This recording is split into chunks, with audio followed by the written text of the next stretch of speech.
আহ, অসমৰ 6 জনগোষ্ঠীৰ জনজাতিকৰণ সন্দৰ্ভত অসম চৰকাৰে গঠন কৰা মন্ত্ৰী গোটৰ যি প্ৰতিবেদন, সেই প্ৰতিবেদনটোক ইতিমধ্যে আমি অধ্যয়ন কৰিছোঁ আৰু অধ্যয়ন কৰি CC2R তৰফৰ পৰা মন্ত্ৰী গোটক আমাৰ অন্তৰ্বৰ্তীকালীন বা ইণ্টাৰিম অবজেকশ্যন আৰু ছাজেশ্যনখিনি আমি জমা দিছোঁ, দাখিল কৰিছোঁ। আৰু ইয়াৰ পৰৱৰ্তী সময়ত আমি এমাহ সময় লৈছিলোঁ আৰু এমাহ সময়ৰ ভিতৰত এটা পৰামৰ্শদাতা কমিটি বা কনচালটেটিভ গ্ৰুপ গঠন কৰাৰ কথা আছিল। সেয়া চূড়ান্ত ৰূপত আমি যোৱাকালি গঠন কৰিছোঁ।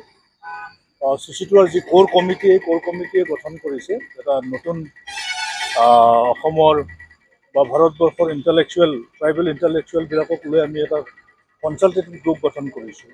ইয়াৰ অধ্যক্ষ হিচাপে আমি ৰাখিছোঁ হিউমেন ৰাইটছ কমিশ্যনৰ সদস্য সুভাষ চাকমা আৰু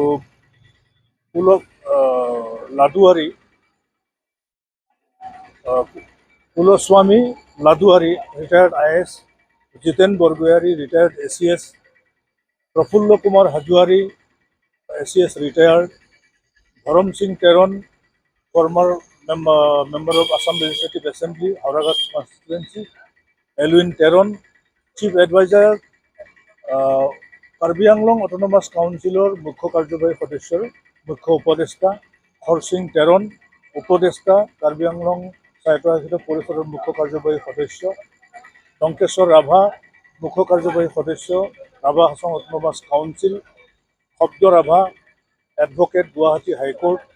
গতিকে 10জনীয়া সদস্যলৈ আমি বিলাস চন্দ্ৰ দলে, তেওঁ ৰিটায়াৰ্ড ACS জইণ্ট ডাইৰেক্টৰ আছিল অডিট লোকেল ফাণ্ড। এই 10জনক আমি সদস্য হিচাপে লৈ চেয়াৰমেন হিচাপে আমি সুভাষ চাকমাক ৰাখিছোঁ।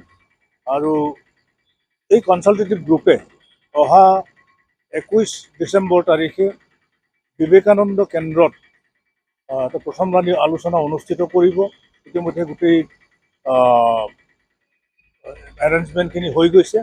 গতিকে আমি আশা ৰাখিছোঁ যে 6 জনগোষ্ঠী সম্পৰ্কত চৰকাৰে যি প্ৰতিবেদন দাখিল কৰিছে, এইটোক অধ্যয়ন কৰি বৰ্তমানৰ জনজাতিসকলৰ যাতে ঘুণাক্ষৰেও ক্ষতি নহয়, তাৰ কাৰণে এটা প্ৰতিবেদন যুগুত কৰিব আৰু সেই প্ৰতিবেদনক আমি অহা 4 জানুৱাৰী তাৰিখে অসম চৰকাৰক দাখিল কৰিম।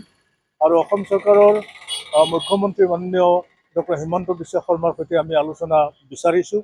আৰু ইয়াৰ পৰৱৰ্তী পৰ্যায়ত ভাৰতবৰ্ষৰ গৃহমন্ত্ৰী সন্মানীয় অমিত শ্বাহ ডাঙৰীয়াৰ উপস্থিতিত ত্ৰিপাক্ষিক আলোচনা, government of India, government of Assam আৰু CC2R মাজত ত্ৰিপাক্ষিক আলোচনা আমি দাবী জনাইছোঁ।